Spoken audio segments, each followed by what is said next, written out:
1984 जहां दूसरे बच्चे वीडियो गेम्स खेला करते थे, वहीं एक 12 साल का लड़का कोडिंग करके खुद का वीडियो गेम बना रहा था। ये एक जीनियस था, दूसरों से अलग था और इसीलिए इसका कोई दोस्त नहीं था। इसे बुरी तरह बुली किया जाता था, लेकिन इसके बावजूद इसने हिम्मत नहीं हारी। आज वही लड़का रॉकेट्स, इलेक्ट्रिक कार्स और एआई टूल्स बना के वर्ल्ड का सबसे अमीर आदमी बन चुका है। ये कहानी है इलॉन मस्क की। 1971 में साउथ अफ्रीका के प्रिटोरिया शहर में जन्म होता है इलॉन मस्क का। उनके फादर एक मैकेनिकल इंजीनियर थे और मदर एक मॉडल और डाइटिशियन थी। बचपन में इलॉन को एक प्रॉब्लम थी, वो कई बार एक ट्रांस की सिचुएशन में चले जाते थे, जिस दौरान उनके आसपास चाहे कुछ भी हो रहा हो उन्हें भनक तक नहीं लगती थी। पेरेंट्स और डॉक्टर्स को लगा कि इलॉन को सुनने में कोई प्रॉब्लम है, पर बाद में पता चला कि इस दौरान उनका ब्रेन एक सुपर कंप्यूटर की तरह काम करता था। बाहर की दुनिया पे फोकस खत्म हो जाता था और पूरी ब्रेन पावर कॉम्प्लेक्स आइडियाज को विजुअलाइज करने में लग जाती थी। बेसिकली उनके दिमाग के अंदर एक पूरी साइंस लैब चल रही होती थी। इलॉन की एक और आदत थी लगातार 10-10 घंटों तक इंसाइक्लोपीडियाज और साइंस फिक्शन बुक्स पढ़ना, और इन्हीं बुक्स को पढ़ के वो काफी इंटेलेक्चुअल हो गए थे। एक रात वो अपनी कजन्स के साथ बाहर खेल रहे थे, तभी उनकी एक कजन ने कहा कि उसे अंधेरे से डर लग रहा है, जिसके जवाब में इलॉन ने कहा कि darkness is only absence of light. Elon हमेशा लोगों को इसी तरह के लॉजिकल और फैक्चुअल तरीकों से जवाब देते थे, जिस कारण दूसरे बच्चे उन्हें पसंद नहीं करते थे। इनफैक्ट उन्हें स्कूल में बुरी तरह बुली किया जाता था। एक बार तो स्टूडेंट्स की एक गैंग ने उन्हें सीढ़ियों से नीचे फेंक दिया और फिर इतना पीटा कि उन्हें हॉस्पिटल में एडमिट करना पड़ा। लेकिन इन सभी इंसिडेंट्स ने इलॉन को पेन और हार्डशिप सहने के लिए मजबूत बना दिया। 8 साल की उम्र तक इलॉन की फैमिली एक हैप्पी फैमिली थी और ये फोटो उन्हीं हैप्पी टाइम्स की है।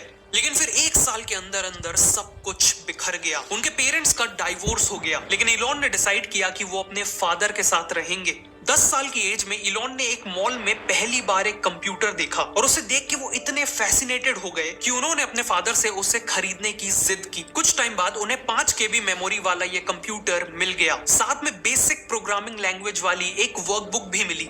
इसे जनरली 6 महीनों में खत्म करना होता था, लेकिन इलॉन ने 3 दिन लगातार बिना सोए सभी लेसन्स कंप्लीट कर दिए। 1984 में केवल 12 साल की उम्र में इलॉन ने इसी कंप्यूटर में कोडिंग करके एक वीडियो गेम बना दिया और उसका नाम रखा ब्लास्टर। ये एक single player space shooter game था, जिसमें प्लेयर को अपनी स्पेसशिप का यूज करके एलियंस की स्पेसशिप को डिस्ट्रॉय करना होता था। उन्होंने ब्लास्टर को एक कंपनी को $500 में बेच भी दिया और टेक्निकली ये उनकी लाइफ का पहला बिजनेस था। हाई स्कूल तक इलॉन को समझ आ चुका था कि वो बाकी बच्चों से ज्यादा केपेबल हैं और उनकी इन कैपेबिलिटीज को केवल एक देश जस्टिफाई कर सकता था और वो देश था अमेरिका। लेकिन उससे पहले उन्होंने कनाडा जाने का सोचा, क्योंकि इलॉन की मदर एक कैनेडियन सिटीजन थी और वहां के लॉ के अकॉर्डिंग वो अपनी सिटीजनशिप को अपने बच्चों को ट्रांसफर कर सकती थी। और इसी तरह से 17 साल के इलॉन कनाडा के लिए निकल पड़े। कनाडा में वो अपने कजन के साथ रहने लगे और छोटे मोटे काम करने लगे। 1989 में उनकी मदर और भाई किम्बल भी कनाडा आ गए और इसी दौरान इलॉन ने क्वींस यूनिवर्सिटी में एडमिशन ले लिया। फिर 2 साल के अंदर अंदर उन्होंने यूएसए की यूनिवर्सिटी ऑफ पेंसिल्वेनिया में ट्रांसफर भी ले लिया और फाइनली उनकी अमेरिका में एंट्री हो गई।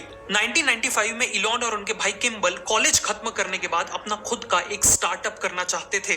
उस समय इंटरनेट कॉमन लोगों तक तेजी से पहुंचना चालू हो चुका था, लेकिन इसके बाद भी लोकल बिजनेसेस या स्टोर्स को ढूंढने के लिए लोगों को शहर की पेपर डायरेक्टरीज यूज करनी पड़ती थी, जिसमें बेसिकली शहर के सभी बिजनेसेस की डिटेल्स होती थी। साथ में स्टोर की लोकेशन तक पहुंचने के लिए भी फिजिकल मैप्स यूज करने पड़ते थे या लोगों से डायरेक्शन पूछना पड़ता था। इसे देखते हुए इलॉन को आइडिया आया कि क्यों ना बिजनेसेस के लिए एक ऑनलाइन लिस्टिंग बनाई जाए, एक ऐसी वेबसाइट जहां शहर के सभी बिजनेसेस लिस्टेड होंगे और रेस्टोरेंट्स, होटल्स और डॉक्टर्स जैसी कैटेगरीज में डिवाइडेड होंगे, ताकि लोग इन्हें इजीली सर्च कर सकें। साथ में डायरेक्शंस के लिए एक ऑनलाइन मैप भी होगा। इलॉन और किम्बल ने एक छोटा सा अपार्टमेंट लेके इस आइडिया पे काम करना शुरू किया। उन्होंने अपने स्टार्टअप का नाम रखा Zip2। इलॉन दिन रात कोडिंग करते और किम्बल डोर टू डोर जाके दुकानदारों को Zip2 में लिस्ट होने के लिए कन्विंस करते थे। 1 साल में Zip2 की टीम ग्रो हुई, प्लेटफॉर्म इंप्रूव हुआ और कस्टमर्स तेजी से जुड़ने लगे। बाद में Zip2 ने दूसरी कंपनीज के लिए सॉफ्टवेयर्स बनाना भी शुरू किया। इसे देखते हुए Zip2 को पहले 3 मिलियन और फिर $50 मिलियन की फंडिंग मिल गई। 1999 तक पूरी दुनिया में इंटरनेट बूम अपनी पीक पे था और बड़ी कंपनीज अच्छे स्टार्टअप्स को अक्वायर करना चाहती थी। इसीलिए कॉम्पैक्ट ने Zip2 Zip2 को $307 मिलियन में अक्वायर कर लिया। इलॉन को अपने शेयर्स के बदले में मिले पूरे $22 मिलियन और इसी तरह केवल 27 साल के इलॉन मस्क एक मल्टी मिलियनियर बन गए। इलॉन चाहते तो इन पैसों के साथ रिटायर हो सकते थे, लेकिन Zip2 की सक्सेस तो उनके आने वाले फ्यूचर का 1% भी नहीं थी।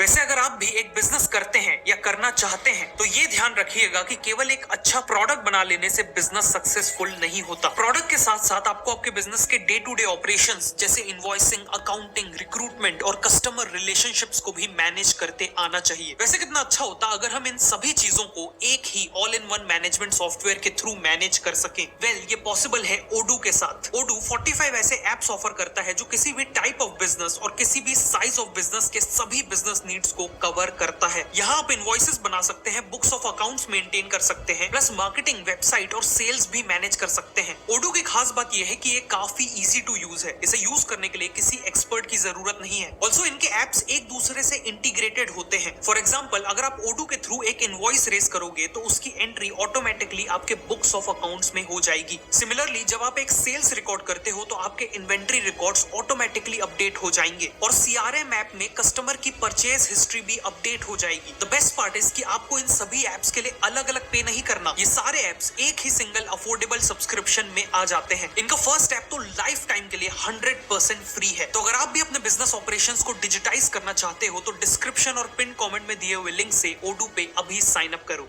कॉलेज के दौरान उन्हें नोवा स्कोटिया बैंक में इंटर्नशिप करते वक्त रियलाइज हुआ कि बैंकिंग इंडस्ट्री काफी स्लो और ओल्ड फैशन्ड है, इसीलिए वो अब बैंकिंग इंडस्ट्री को डिसरप्ट करना चाहते थे। उनका विजन था बैंकिंग के हर एक एस्पेक्ट जैसे पेमेंट्स, इन्वेस्टमेंट, लोन्स और सेविंग्स अकाउंट्स को पूरी तरह ऑनलाइन ले जाना बिना किसी फिजिकल ब्रांचेस के।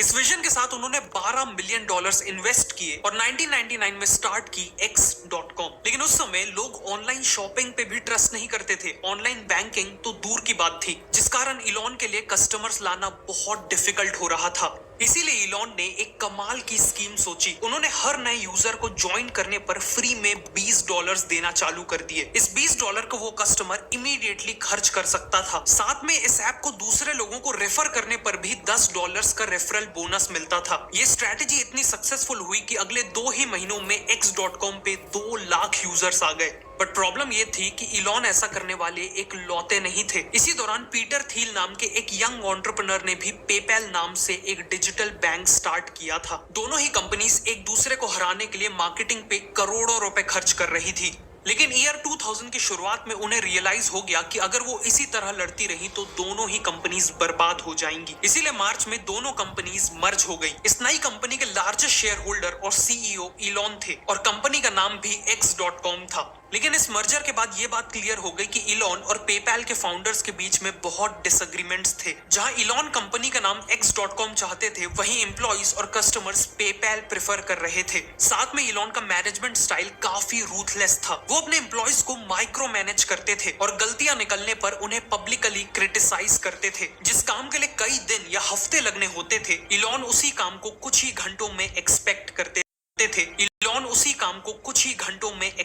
करते थे। इसी दौरान इलॉन ने अपनी लॉन्ग टाइम गर्लफ्रेंड जस्टिन से शादी की थी और सितंबर 2000 में वो हनीमून के लिए ऑस्ट्रेलिया गए थे। मौके का फायदा उठाते हुए कंपनी के सीनियर एग्जीक्यूटिव्स और बोर्ड ऑफ डायरेक्टर्स ने उन्हें सीईओ की पोजीशन से हटा दिया और पीटर थील को सीईओ बना दिया। उन्होंने वापस आके कंट्रोल रीगेन करने की बहुत कोशिश की, पर वो सक्सेसफुल नहीं हुए। लेकिन फिर भी वो पेपैल के लार्जेस्ट शेयर होल्डर बने रहे। लकीली पीटर थील की लीडरशिप में भी पेपैल ने बहुत अच्छी ग्रोथ की और 2002 में ईबे ने पेपैल को $1.5 बिलियन में अक्वायर कर लिया। इस डील से इलॉन को मिले पूरे $180 मिलियन।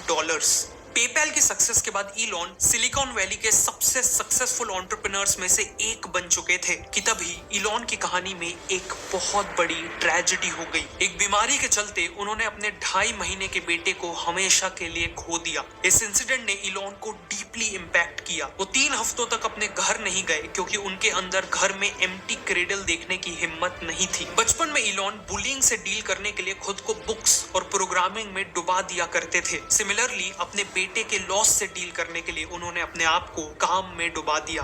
2001 में 30 साल के इलॉन फिर से एक ऐसी इंडस्ट्री ढूंढने लगे जिसे डिसरप्ट किया जा सके। बचपन में उन्हें स्पेस में काफी इंटरेस्ट था और वो मिनी रॉकेट्स बना के लॉन्च भी किया करते थे। इसीलिए उन्होंने स्पेस सेक्टर को एक्सप्लोर करना चालू किया। एक दिन उनके दिमाग में क्वेश्चन आया कि आखिर ह्यूमंस ने अभी तक मार्स को एक्सप्लोर क्यों नहीं किया। उन्होंने नासा की वेबसाइट चेक की और पाया कि मार्स को एक्सप्लोर करने का नासा के पास कोई प्लान ही नहीं था। और इसी मूवमेंट में उन्होंने डिसाइड किया कि उनका अगला मिशन होगा मार्स को एक्सप्लोर करना। इलॉन ने वर्ल्ड के बेस्ट रॉकेट साइंटिस्ट से मुलाकात की और खुद को रॉकेट साइंस की किताबों में इमर्स कर दिया, जिससे वो खुद रॉकेट साइंस में एक्सपर्ट बनने लगे। इलॉन ने life to Mars foundation launch कर दी और मार्स ओएसिस प्रोजेक्ट स्टार्ट किया, जिसका मेन एम था मार्स में एक प्रेशराइज्ड ग्रीन हाउस भेजना और वहां मार्स का पहला पौधा उगाना। उनका ऑब्जेक्टिव था दुनिया के सामने प्रूफ करना कि मार्स में जिंदगी हो सकती है। वो इस एक्सपेरिमेंट को कैमरास के थ्रू पूरी दुनिया को दिखाना चाहते थे और वापस मार्स एक्सप्लोरेशन में पूरी दुनिया का इंटरेस्ट जगाना चाहते थे। इलॉन का प्लान था कि वो रशिया से इंटरकॉन्टिनेंटल बैलिस्टिक मिसाइल्स खरीदेंगे और उन्हें लॉन्च व्हीकल की तरह यूज करेंगे। उन्होंने कुछ एरोस्पेस एक्सपर्ट्स के साथ रशिया की ट्रिप प्लान की, लेकिन रशियंस के साथ उनके नेगोशिएशंस कभी ठीक से हो ही नहीं पाए। रशियंस ने इलॉन को उनकी एज के कारण सीरियसली नहीं लिया। इलॉन यहाँ आए थे $20 मिलियन